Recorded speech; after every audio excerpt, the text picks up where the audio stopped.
4 సంవత్సరాల 2 నెలల్లో దాదాపు 30,000 కోట్ల ప్రభుత్వ సొమ్మును అక్రమంగా మింగేశారు. పైగా ఆ నల్ల డబ్బును చలామణిలోకి తెచ్చేందుకు వీలుగా పలు రంగాల్లో పెట్టుబడులు కూడా పెట్టినట్లుగా తేలింది.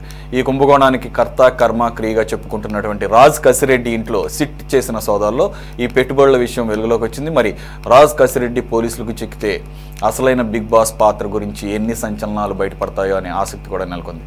ఈ అంశం మీద చర్చిద్దాం. మస్తాన్ గారు, ఒకటి రాజ్ కసిరెడ్డి అన్న వ్యక్తికి అసలు యాక్చువల్గా ఈ లిక్కర్కి డిపార్ట్మెంట్ కానీ ఈ శాఖకి సంబంధం లేదు. కానీ ఇతని పేరు మొదటి నుంచి ప్రముఖంగా వినపడుతుంది. ఇది మీడియా కథనాల్లోనే కాదు, స్వయాన పార్టీ నుంచి బయటకు వచ్చినటువంటి రాజ్యసభకి రిజైన్ చేసినటువంటి ప్రముఖుల్లో ఒకళ్ళుగా చలామణైనటువంటి వైసీపీకి సంబంధించిన విజయసాయిరెడ్డి గారు కూడా ఆయన పేరును ప్రస్తావించారు ఈ మధ్య కాలంలోనే. అంతేకాదు మొత్తం కర్త కర్మ క్రియ అనే పదాలు మన రాసినవి కాదు, ఆయనే చెప్పాడు. ఇంకా మాట్లాడితే దానికి సంబంధించి ఎటువంటి ఇన్ఫర్మేషన్ కావాలన్నా నేను పూర్తిగా సహకరిస్తానని చెప్పేసి కూడా అన్నాడు. దానిలో భాగంగానే అనుకుంటా ఈరోజు ఆయనకు కూడా సిట్ నోటీసులు ఇచ్చారు, ఆయన విచారణకు హాజరు కావమని చెప్పేసి. ఎవరి విజయసాయి అది ఆ అంశాన్ని పక్కన పెడితే ఈ సోకాల్డ్ కసిరెడ్డి అన్న వ్యక్తి, రాజ్ కసిరెడ్డి అన్న వ్యక్తిని ఇప్పటికి 3 దఫాలుగా సిట్ నోటీసులు ఇచ్చిందట విచారణకు హాజరు కమ్మని. కానీ అతను వేరే బోర్డ్స్ కూడా ఎక్కడున్నాయో కనిపెట్టలేకపోయారు. మరి అసలు ఆల్రెడీ ఈ దేశంలోనే ఉన్నాడా, అసలు దేశాన్ని వదిలేసి పారిపోయాడా అనేది కూడా తెలియదు. కానీ ఆయన ఇంట్లో నిన్న మొన్న జరిగినటువంటి సోదాల్లో కీలకమైన డాక్యుమెంట్స్ బయటపడ్డాయి అంటున్నారు. దానికి సంబంధించినటువంటి ట్రాన్సాక్షన్స్ కూడా క్లియర్గా కనపడుతున్నాయని చెప్పేసి. ఆ ట్రాన్సాక్షన్స్లో end beneficiary one of the YCP MP అని పేరు కూడా వినపడుతుంది. మోస్ట్లీ మిథున్ రెడ్డి పేరే వినపడుతుంది కాబట్టి మనం అన్నది కాదు, ఆయన పేరు అసలు ప్రస్తావన లేకుండా ఆయన సుప్రీంకోర్టు దాకా వెళ్ళాడు. మొత్తానికైతే ముందస్తు బెయిల్ తెచ్చుకోగలిగాడు. సో అదొక అంశం. అయితే ఈ ఎంత స్థాయిలో జరిగిందనేది చూస్తే 20% అంటున్నారు. ఆ రకంగా నెలకు 60 కోట్ల రూపాయల చొప్పున 4 సంవత్సరాలు 2 నెలలకు సరిపడా డబ్బులు పక్కదారి పట్టించారు.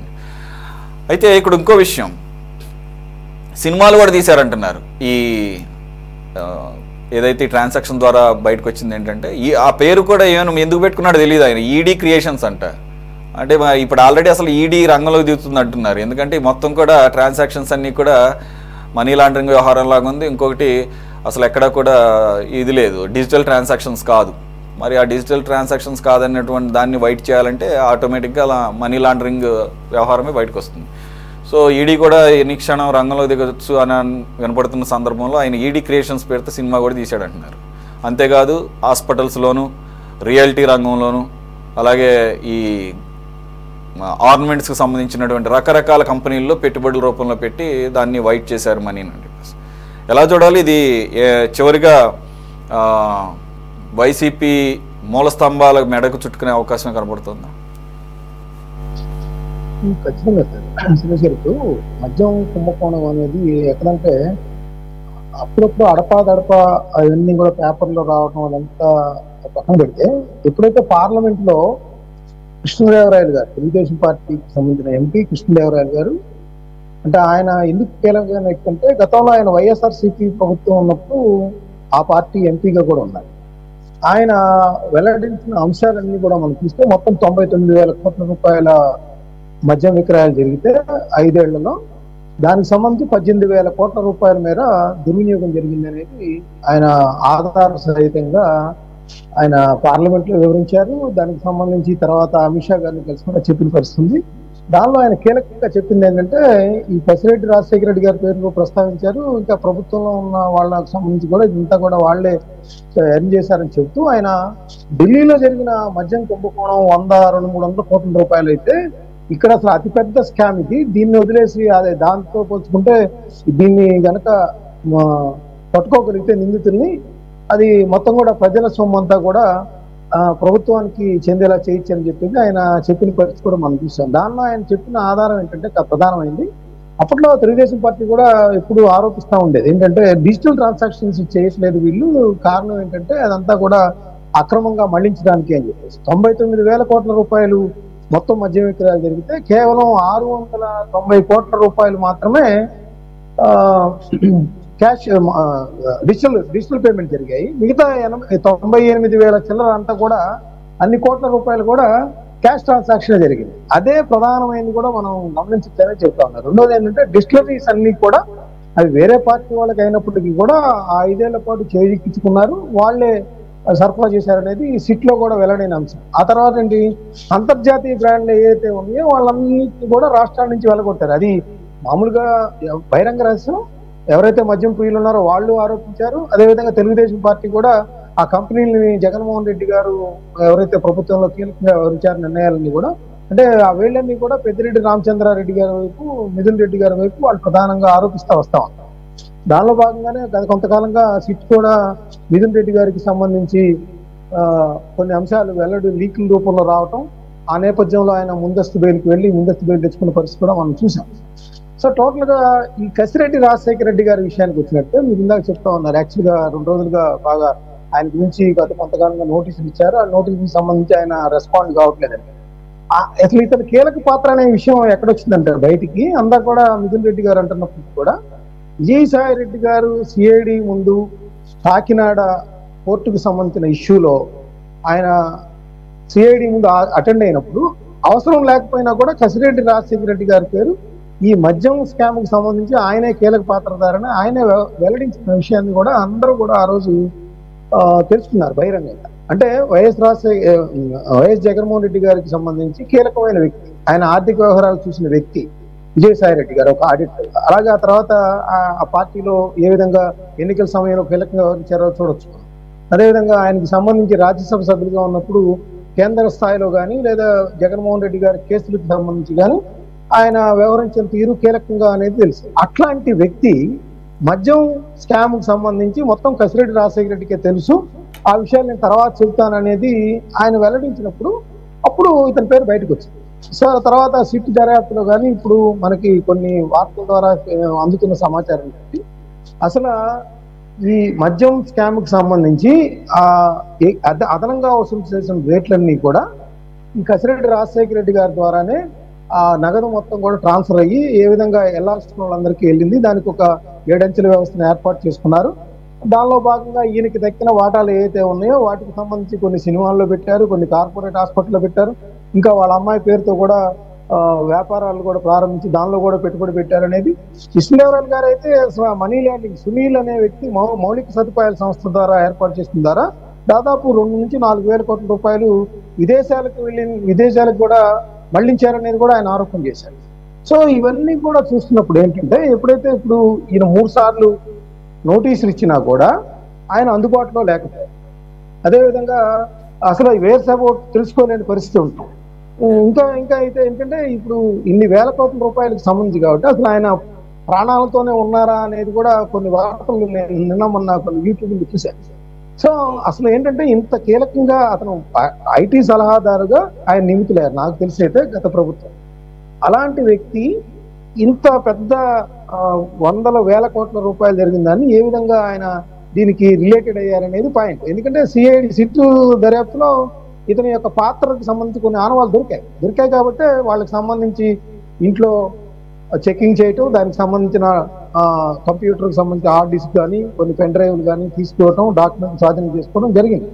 సో ఖచ్చితంగా కసిరెడ్డి రాజశేఖర రెడ్డి గారు వచ్చి ఆయన సిఐడి ముందు అటెండ్ అయ్యి వాస్తవాలు వెల్లడిస్తే కానీ దీనికి సంబంధించి, ఎందుకంటే ఆయనకి సంబంధం లేని వ్యక్తి ఇంత పెద్ద ఆరోపణలు విజయసాయి రెడ్డి గారు లాంటి వ్యక్తి చేస్తున్నప్పుడు ఖచ్చితంగా ఆయన పాత్ర ఉందనేదే అందరికీ అర్థమవుతా ఉంది.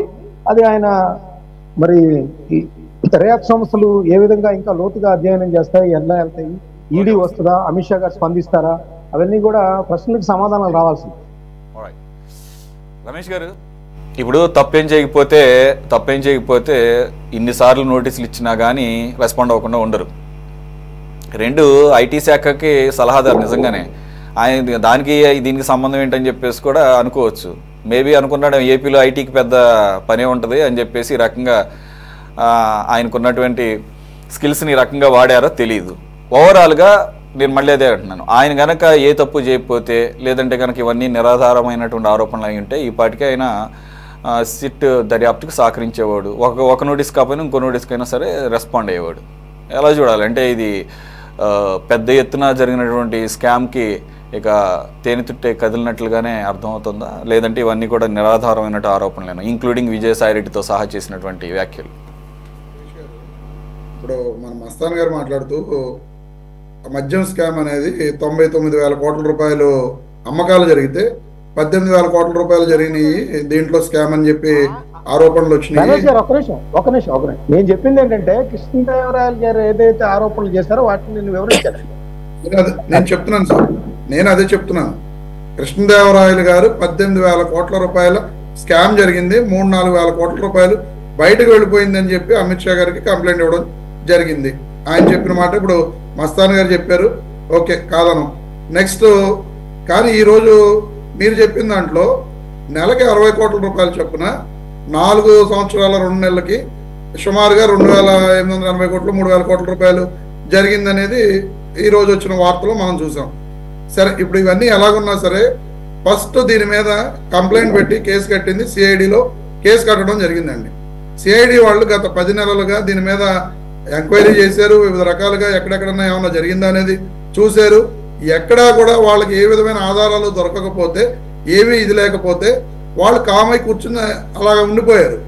ఉండిపోయిన తర్వాత ఇదేంటి ఇలా చేయడం ఏంటి, ఎక్కడ ఏమి ఎందుకు దొరకలేదు అని చెప్పి చంద్రబాబు నాయుడు గారు సిఐడిని పక్కన పెట్టేసి ఏదో ఒకలాగా కుట్ర కోణంతో దీన్ని మళ్ళీ ఇరికేచ్చారు. చంద్రబాబు నాయుడు గారు మళ్ళీ మాట్లాడితే ఆయన ఉన్నారు కదా అధికార ప్రతినిధి గారు, ఎంతసేపు ఏదో చేస్తాం ఉన్నట్టుగానే మాట్లాడతారు. ఆయన సిఐడిని పక్కన పెట్టి సిట్ వేసిన రోజునే అది కూడా చంద్రబాబు నాయుడు గారికి అనుకూలమైన పోలీసులను ఆ సిట్ లో వేసుకుని ఈ రోజున ఆయన గేమ్ ఆడుతున్నారు. సరే, ఖచ్చితంగా సిఐడి వాళ్ళు ఆ రోజున సేకరించలేని ఆధారాలను సిట్ ఎలా సేకరించిందండి అంటే సిఐడి వాళ్ళందరూ ఆ రోజున సరిగ్గా పనిచేయలేదని అర్థమా?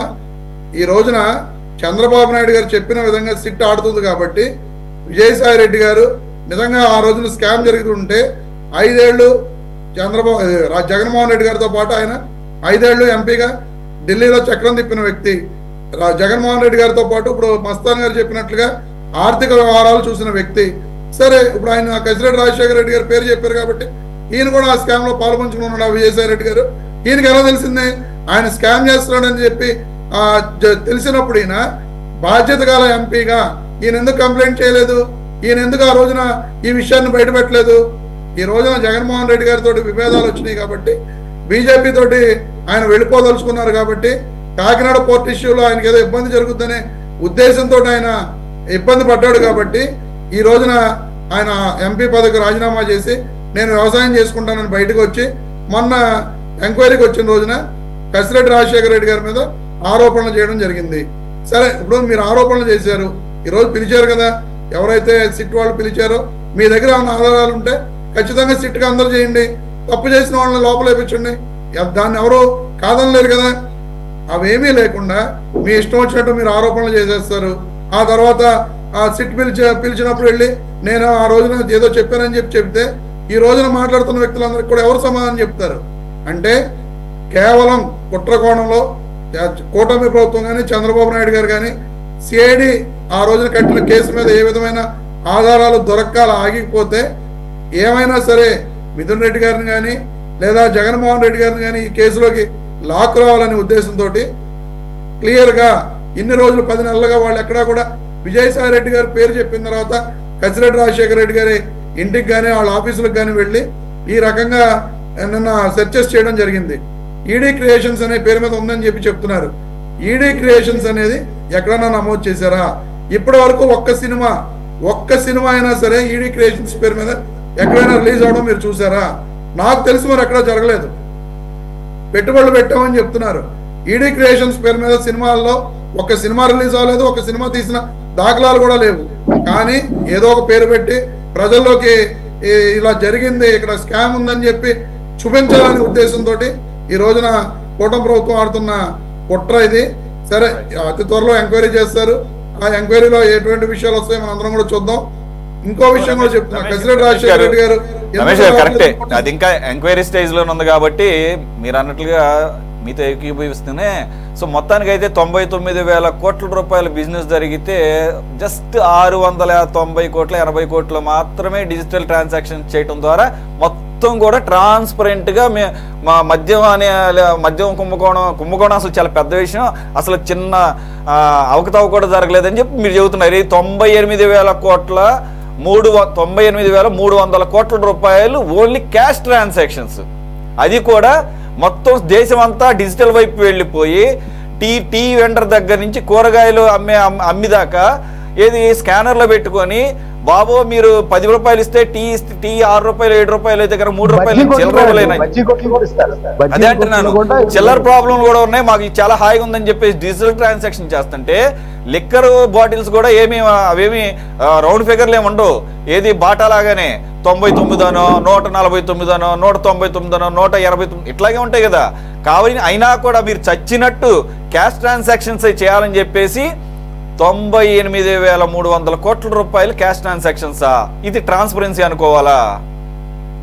సురేష్ గారు, ఇప్పుడు నిజంగా ట్రాన్స్పరెన్సీ లేదు, దాంట్లో స్కామ్ జరిగిందనే ఉద్దేశం ఉన్నప్పుడు ఈ రోజు ఎంక్వైరీ చేస్తున్నారు. ఆ ఎంక్వైరీలో నిజాలు బయటపెట్టి ఖచ్చితంగా తప్పు చేసిన వాళ్ళని శిక్షించమని చెప్పి వైఎస్ఆర్ కాంగ్రెస్ పార్టీ తరఫున మేమే డిమాండ్ చేస్తున్నాం కదా. మేమేం వెనక్కి పారిపోవట్లేదు కదా. ఈ రోజున మొట్టమొదటి సిఐడి వేశారు, సిఐడి కంప్లైంట్ రిజిస్టర్ చేసింది, సిఐడి ద్వారా ఎంక్వైరీ చేశారు. మరి ఎక్కడా కూడా ఎటువంటి ఆధారాలు వాళ్ళకి ఎందుకు దొరకలేదండి? కసిరెడ్డి గారు ఇది ఒకసారి అంటే కుదరకపోవచ్చు, 3 సార్లు నోటీసులు ఇచ్చినప్పుడు సహకరించాలి కదా, ఆయన పారిపోతున్నాడు కదా. మరి అరెస్టులకి వెళుతున్నప్పుడు వాళ్ళకి లాపరంగా ఉన్న ప్రొవిజన్స్ వాళ్ళు ఉపయోగించుకుంటారు. ఈ రోజున మిథున్ రెడ్డి గారికి ఇదే అదేంటి మద్యం స్కామ్ కేసులో ముందస్తు బెయిల్ వచ్చింది. ఆయన్ని కూడా కేసుకు సహకరించమని చెప్పారు. రేపొద్దున కసిరెడ్డి రాజశేఖర రెడ్డి గారికి కూడా సుప్రీంకోర్టులో రిలీఫ్ రావచ్చు. ఆ రిలీఫ్ కోసం ఆయన వెయిట్ చేయొచ్చు. రేపు రిలీఫ్ వచ్చినా సరే కేసుకు సహకరించమనే ఏ కోర్టు అయినా చెప్తుంది. ఆ రోజున ఖచ్చితంగా ఎంక్వైరీకి వస్తారు. వాళ్ళు అడిగిన ప్రశ్నలన్నింటికి కూడా ఆయన సమాధానం చెప్తారు. ఓకే రమేష్ గారు, నాకున్న నాలెడ్జ్ ప్రకారంగా అయితే కసిరెడ్డి రాజశేఖర రెడ్డికి సుప్రీంకోర్టులో కూడా రిలీఫ్ దొరకలేదు. అందు గురించి ఆయన అబ్స్కాండ్ అయి తిరుగుతున్నాడు. సార్ గఫూర్ గారు, సురేష్ గారు, నేను కొంచెం వేరే మీటింగ్ వెళ్ళాలి. ఒక నిమిషం గఫూర్ గారు, ఇఫ్ యు డోంట్ మైండ్ మన టీడీపీ ప్రతినిధి వ్యూ పాయింట్ తీసేసుకొని ఆయన వెళ్ళిపోతారు. రాఘవేంద్ర గారు, ఈ వైసీపీ వాళ్ళకి సిగ్గు శరం ఉందో లేదండి మద్యం స్కామ్ గురించి డిబేట్ లోకి వచ్చి మాట్లాడడానికి? అసలు రమేష్ గారు, మీరు ముందు అసలు సబ్జెక్ట్ తెలుసుకొని లిక్కర్ స్కామ్ గురించి, నేను అన్నిటి గురించి మాట్లాడలేదు. మాట్లాడేటప్పుడు మర్యాదగా మాట్లాడితే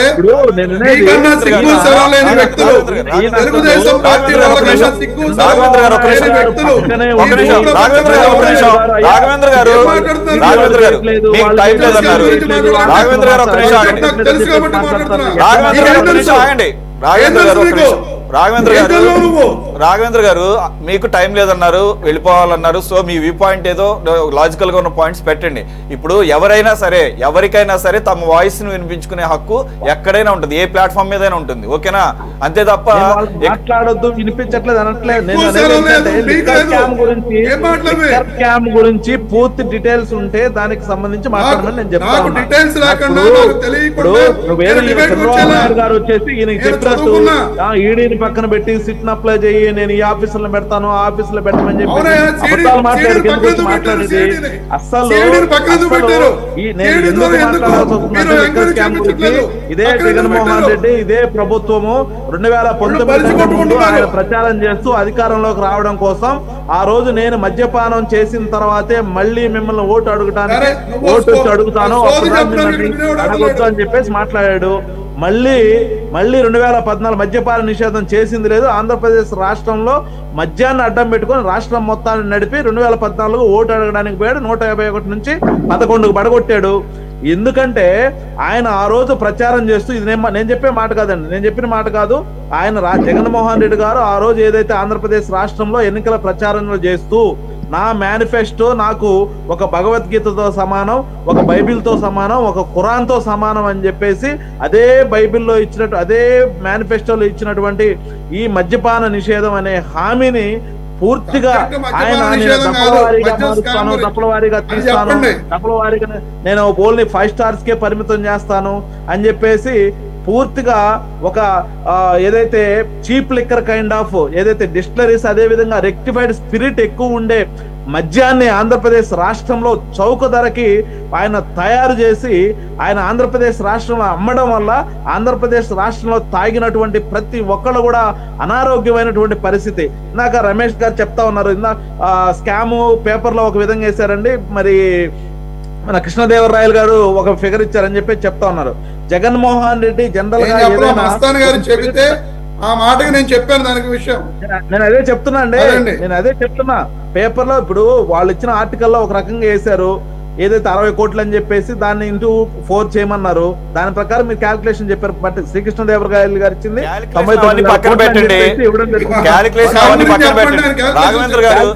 రాఘవేంద్ర క్యాల్కులేషన్ లో నంబర్లు ఏముందిలే కానీ అటు ఇటు అవుతుంది. నేను ఏమంటున్నానంటే ఒక నిమిషం కాదు, సిఐడి ఏమీ తేల్చలేదు కాబట్టి సిట్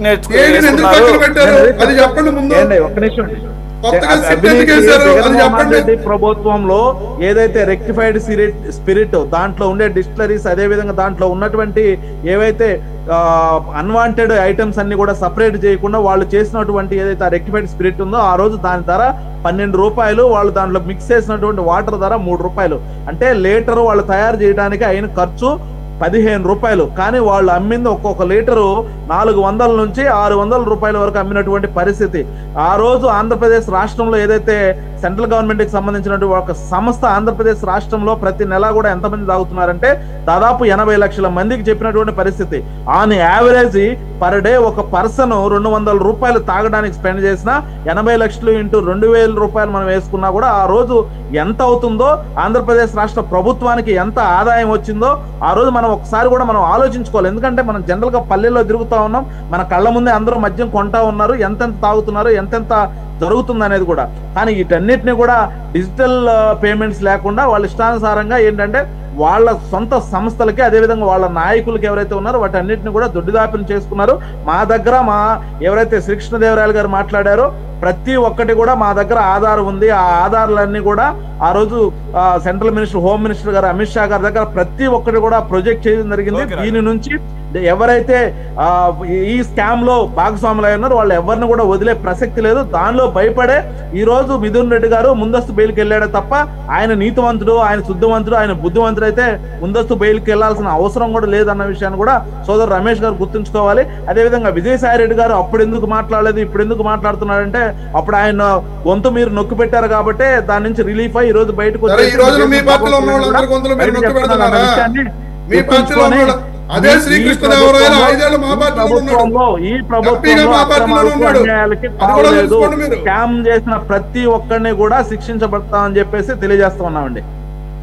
ఓకే, రైట్. రాఘవేంద్ర గారు, సురేష్ గారు, పాయింట్ ఏమిటంటే మద్యంలో కుంభకోణాలు ఉన్నాయా లేదా అనేటువంటిది ఇప్పుడు ఎంత కాలం అయిందండి కూటమి ప్రభుత్వం వచ్చి? 9 నెలలు 10 నెలలు కావచ్చు. 10 నెలలు. ఇప్పుడు మనం తగాదా పడడం కాదు, ప్రభుత్వం వైపు నుంచి ఏమిటి, ఎందుకు స్పష్టత ఇవ్వలేకపోతుంది? ఇప్పుడు అన్ని మొలాసిస్ ఫ్యాక్టరీస్ మీద రైడ్ చేస్తున్నారు. ఇంతకుముందు ఎంతకాలం అయింది? 3-4 మాసాలు అయింది. 3-4 మాసాలు అయిన తర్వాత కూడా ఎందుకు ఫ్యాక్ట్స్ బయట పెట్టడం లేదు? అంటే ఏమైనా సర్దుకుంటున్నారా లోపల? నేను నమ్ముతున్నా పెద్ద కుంభకోణం అని. ఎవరి పాత్ర ఎంత ఉంది నాకు తెలియదు. ఎందుకంటే అసలు ఈ కసిరెడ్డి రాజారెడ్డికి ఏం సంబంధం ఉండేది? ఆయన బ్రూవరీస్ కార్పొరేషన్ డ్యూటీ అయింది. బ్రూవరీస్ కార్పొరేషన్ వాళ్ళు తయారు చేయాలి మద్యము, లేదా వాళ్ళు కొనుక్కోవాలా, కొనుక్కొని డిస్ట్రిబ్యూటర్స్కి అమ్మాలా. మరి బ్రూవరీస్ కార్పొరేషన్ సప్లై చేస్తుంది ఎవరు? వీళ్ళే కదా అంతా, మిథున్ రెడ్డి ఈ రేట్లే కదా. ఏ రేటుకు తీసుకుంటున్నారు? దానికి ఉండేటువంటి క్వాలిటీ ఏమిటి? ఇతర రాష్ట్రాల నుంచి ఎవడు కానీ, ఇప్పుడు మా కర్నూలుకు 10 కిలోమీటర్స్ అండి తెలంగాణ. అక్కడ పోయి ఆడ షాపులు ఉంటాయి అది చెక్ పోస్ట్ దగ్గర. ఆ షాపుల్లో తాగొస్తే వాడినంటే సీసా పట్టుకొని వస్తే వాడిని జైలు పెట్టినారు ఆ రోజుల్లో. నువ్వు ఆంధ్ర రాష్ట్రంలో తాగాల, కర్ణాటక నుంచి తెచ్చుకోకూడదు, తెలంగాణ నుంచి తెచ్చుకోకూడదు. అంటే ఈ ఒత్తిడంతా ఎందుకు? ఆంధ్ర రాష్ట్రంలో మేము ఇచ్చేటువంటి రేటుకు మేము ఇచ్చేటువంటి సబ్ స్టాండర్డ్ సరుకు తీసుకోవాలా. ఈ ఒత్తిడి గవర్నమెంట్కి ఏం అవసరం వచ్చింది? కాబట్టి నేను చెప్పేది ఏమిటంటే ఇప్పుడు రావు గారు మేము తేలుస్తాం పొడుస్తాం చీలుస్తాం కాదు, 10 నెలలు అయిపోయింది, ఏం తేల్చేలా మీరు? ఇదే పద్ధతి కనుక అయితే జనం మిమ్మల్ని కూడా అనుమానిస్తారు, మీ పాత్ర కూడా ఏదో ఉంది అనుకుంటారు. ఎందుకంటే ఏమంటే కసిరెడ్డి రాజారెడ్డి ఎవడో దొరకడా ప్రపంచంలో? ఎక్కడ పట్టుకోలేరా? అంత నిస్సత్తుగా ఉందా మన పోలీస్ అడ్మినిస్ట్రేషన్? వాడు భూప్రపంచంలో ఎక్కడన్నా పట్టుకుని రాగలిగేటువంటి అవకాశం ఉంది కదా. కూటమి కేంద్రం కూడా ఉంది కదా, మరి కేంద్రం ఉంటున్నప్పుడు ఎందుకు పట్టుకోలేకపోతున్నారు? అంటే పట్టుకోవడం ఇష్టం లేదు. ఈ రకంగా ప్రజలు ఎన్నాళ్ళు మీ మాటలు వినాలని నాకు అర్థం కాలే. ఎన్నాళ్ళు మీ మాటలు వినాలి? కుంభకోణం ఒక్కడు కూడా అరెస్ట్ కాడు, ఒక్కరిని కూడా పట్టుకున్నారు, ఒక్క కేసు డీటెయిల్స్ బయటకు పెట్టారు. కాబట్టి ప్రభుత్వం ఆత్మపరిశీలన చేసుకోవాలా. నేను నమ్ముతున్నా అది పెద్ద కుంభకోణం. బయట పెట్టలేకపోతే చేతకాంతనం అవుతుంది ఈ గవర్నమెంట్ చేత. ఇక దాంట్లో వైసీపీ వాళ్ళు ఉన్నారా, ఇంకోరు ఉన్నారా, అది ఇమ్మెటీరియల్. ఎవడని ఉండని రాష్ట్రం యొక్క ఖజానాకు గండి పెట్టినోడు, రాష్ట్ర ప్రజలకు అన్యాయం చేసినాడు ఎవడైనా కానీ శిక్షార్హుడే. పట్టుకొని రండి, ఆధారాలు చూపించండి, జైల్లో దోయండి. అది కదా ఆశించేది ఏ ప్రభుత్వం నుంచైనా. అదేమి చేయకుండా ఇక దీంట్లో విజయసాయిరెడ్డి చెప్తే తప్ప మీకు తెలియదా? విజయసాయిరెడ్డి ఇప్పుడు సాక్ష్యం కావాల్సి వచ్చిందా? కాబట్టి ప్రభుత్వము సిన్సియర్గా ఉందా లేదా? ఇవి ఒకటే కాదు, ఇసుక కుంభకోణం మాసిపోయింది, గండ్ల కుంభకోణం మాసిపోయింది, మద్యం కుంభకోణం మాసిపోతూ ఉన్నది. అంటే non serious attitude of the government ఇక్కడ కనపడుతుంది. మేము కోరేది ఏమంటే ఇటువంటివి కొన్నైనా మీరు బయట పెడితే మీకు ఇమేజ్ కాపాడబడుతుంది. మీరు చెప్పిన దానికి చేసిన దానికి పొత్తు కుదురుతుంది. అట్లా కాకుండా అన్ని మాఫ్ చేసుకుంటే వాళ్ళు వీళ్ళు సర్దుకున్నారు అనేటువంటి చెడ్డ పేరు మరి కూటమి ప్రభుత్వం తెచ్చుకుంటుంది. అందుకోసమే ప్రజలు కోరుతున్నది ఏమంటే కుంభకోణాలు ఏమైనా జరిగినాయి, ఎవరైనా దోషులు కానీ ప్రజలకు నష్టం చేసేది, రాష్ట్రానికి నష్టం చేసేది, రండి బయటికి తీసుకొని రండి. అదేం మామూలుగా అయితే పాతకాలంలో కడ్రాయర్ పెట్టి లాకప్ వేస్తుండ్రి. ఏంటి ఇంకోని బుద్ధి వస్తుంది. అధికారం వస్తే ఇష్టం ఉంటే కొల్లగొట్టుకోవడానికి అవకాశం ఉండదు. అధికారం నుంచి పోయిన తర్వాత మళ్ళీ పనిష్మెంట్ అనుభవించాల్సి వస్తుంది అని ఒక మెసేజ్ ప్రజలకు ఇచ్చినట్లు అవుతుంది కదా. అందుకోసం 164 సీట్లు మిమ్మల్ని గెలిపించింది. మీరేం చేస్తున్నారు? ఏం చేయడం లేదు. కాబట్టి సిఐడా సిట్టా గిట్టా ఇదంతా వేరే సమస్య అండి. మీకు సిన్సియారిటీ ఉంటే ఒక నెల రోజుల లోపల బయట పెట్టండి, అరెస్ట్ చేయండి, ప్రజలకు అన్ని వివరాలు చెప్పండి. లేదు అంటే నూరు మూసుకుని కూర్చోండి. ఇంకా మేము లేదంటే ఆల్రెడీ కొన్ని వార్తలు సర్క్యులేషన్ లో ఉన్నాయి. Already deal కుదిరిపోయింది.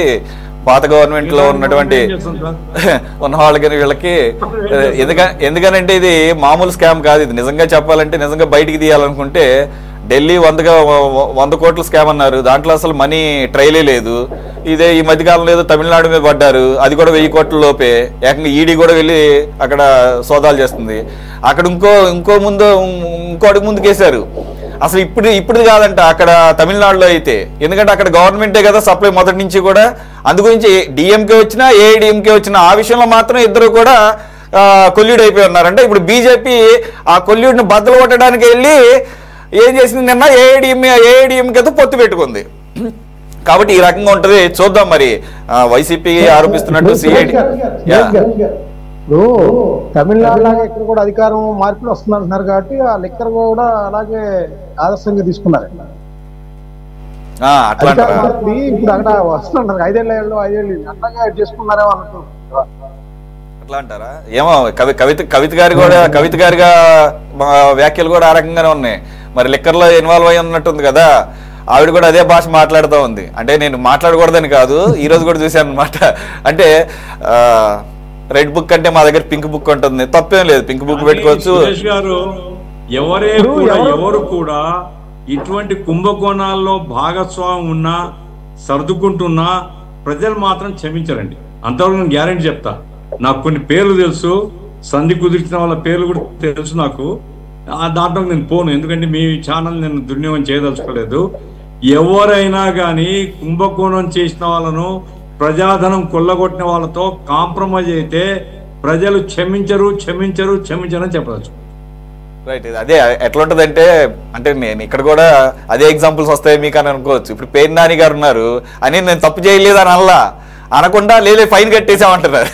కాబట్టి అలాగే ఇదేదో సరే కనీసం గవర్నమెంట్కి ఫైన్ అన్న కట్టారు, ఇక్కడ అలా కాదంటే డీల్ ప్రైవేట్గా కుదుర్చుకునే లెక్క అయితే మీరు ఆరోపణలు చేసి 1,00,000 కోట్లు 99,000 కోట్లు ఆల్మోస్ట్ 1,00,000 కోట్ల రూపాయల బిజినెస్లో మీరు డీల్ ఎంత కుదుర్చుకుంటారు? అసలు మీకేం అధికారం ఉంది? అసలు మీరెవరు డీల్ కుదుర్చుకోవడానికి? ప్రజల ఆరోగ్యాన్ని ప్రజల యొక్క డబ్బుని పణంగా పెట్టి.